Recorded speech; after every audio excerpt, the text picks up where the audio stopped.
Well, good morning again. I'm Clarke Englund, one of the elders at New Braunfels Bible Church, and I'm the Sunday school teacher for the adult Bible class. We're studying the book of Isaiah, and this lesson is the catch-up in Isaiah. We started in October of 2019, and we figure it will take us 15 to 16 months to go all the way through the book. But that doesn't mean you can't join us.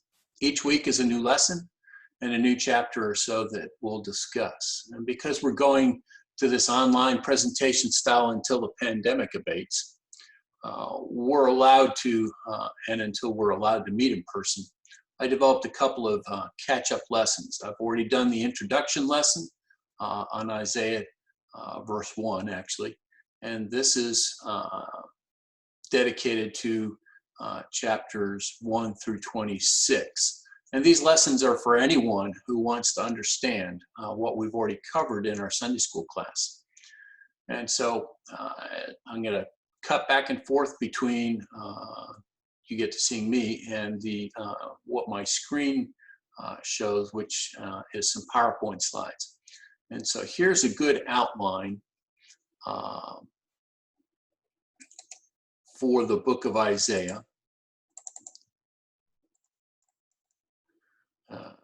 Taken from John Oswalt's commentary on the book of Isaiah, one of the main sources I use, main and many, use several as I go through and prepare each week.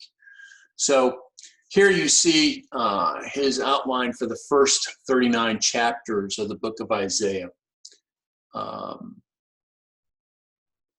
So the first introduction to God's servants now, and then chapters 1 to 5, God's denunciation of the people, his appeal and promise. The problem, what Israel is versus what she would become. And then the harvest of wild grapes in chapter 5. And then a call to servanthood, which is Isaiah's call to the ministry. And then the lessons in trust, the basis of servanthood, chapters 7 through 39. The first section of that is God or Assyria. There is no trust in God. They are trusting in Assyria. And so he is trying to deal with the people there.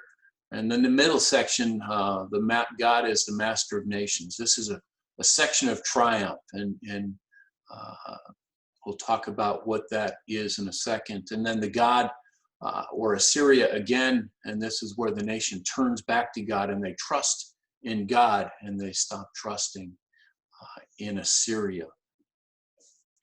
So quick summary of each of these points. Chapter 1 is broken into 3 points. Rebellion. The people of Israel and Judah have turned their back on God. Second, repentance. Isaiah calls them to come back to God.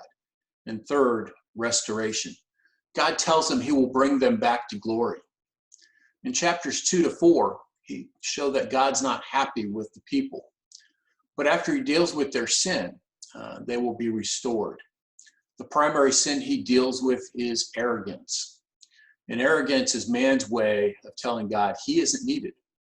But man does need God, and God deals with their pride because of that. After which, the Messiah will return and God washes them clean. And we see this as a constant theme throughout all the chapters. The Messiah is coming, and God will restore the nation to prominence, and he will be their king physically and in their presence.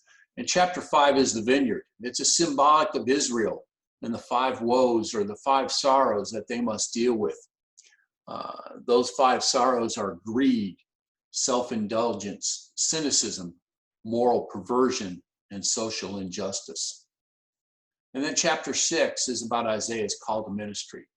Often we see the prophet's call at the start of a book, but here Isaiah gives his personal example of what he wrote about in chapters 1 to 5. He acknowledges his sin, and God extends grace and mercy to him. And this is exactly what we do today in New Testament times. We acknowledge our sin and need for atonement. And God offers us grace and mercy through his son, Jesus Christ. And then chapters 7 through 12 describe Judah worrying about the alliance of the northern tribes of Israel with Syria. Judah is courting Assyria to be their ally and help them. But God says, do not worry about Israel and Assyria. They are insignificant. He also says Assyria is not trustworthy. God says, I will protect you and provide for you both now and forever. It is in this section he promises a Messiah. He promises a Messiah would be born and come to right all the wrongs and rule and reign forever. But Judah's stubborn, and they didn't trust God.